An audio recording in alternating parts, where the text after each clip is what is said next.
Showbiz Balita.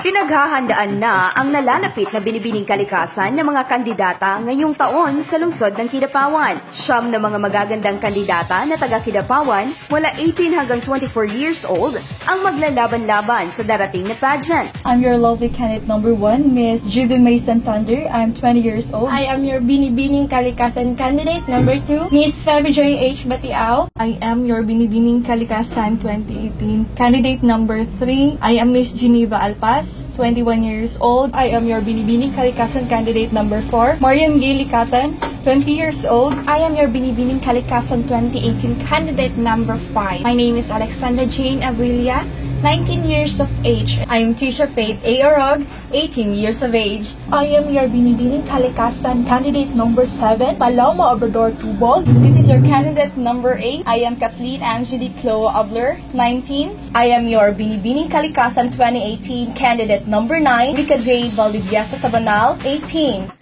Ayon kay Miss A, ang mahigit 10 taong choreographer ng mga beauty pageant ng lungsod, mahirap at marami ang mga preparasyon ng naturang event. Isa na rito ang paghahanap ng mga kandidatang aabot ng 5'6" ang height. Regarding about the preparation, mahirap kasi nga tumataas yung standard. The standard was based on the next competition that we will be competing, and that is the Binibining North Cotabato next year. Since nag-change or they changed their qualification from 5'4" to 5'6", so mapipilitan kami maghanap ng 5'6" kasi baka sa height pa lang disqualified na tayo.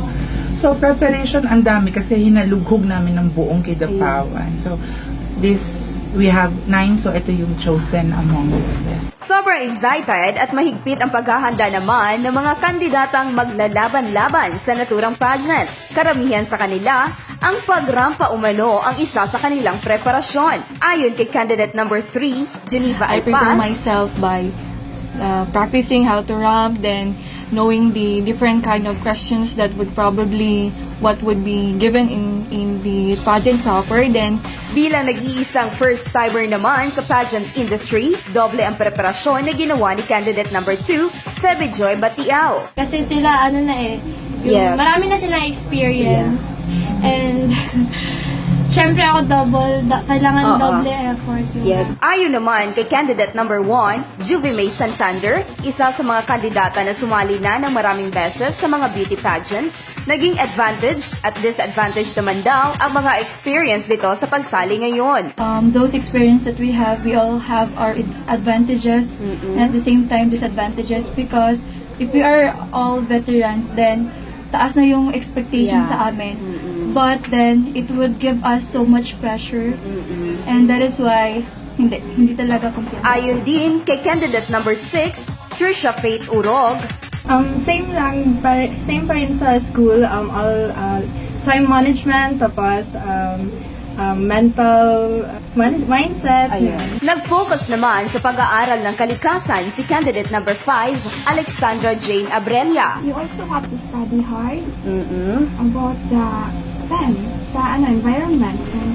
Ramdam din ni candidate number 4, Marian Gay Likatan, ang kaibahan ng pagsali sa loob at labas ng paaralan. Best sa talent, tsaka yung sa pag-ramp, iba din kasi kung sa school lang, iba din ngayon sa city na syempre maraming manonood. Sa expectation naman ng kandidata sa naturang pageant, ayon kay candidate number 7, Paloma Tubog, My expectation, ma'am, is syempre successful yung event, and alam ko na deserving lahat yung mananalo. Ito talaga yung expectation ko.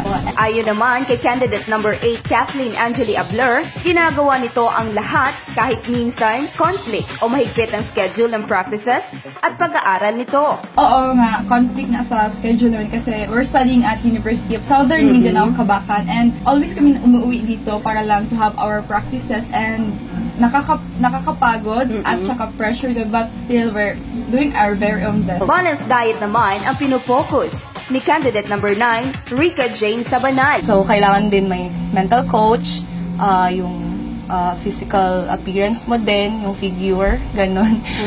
Sa food, then balanced diet lang po talaga. Pinaka-highlights ang naturang pageant na gaganapin sa Timpupo Festival ng Lungsod ngayong taong kasalukuyan at libre ito sa lahat ng manunood.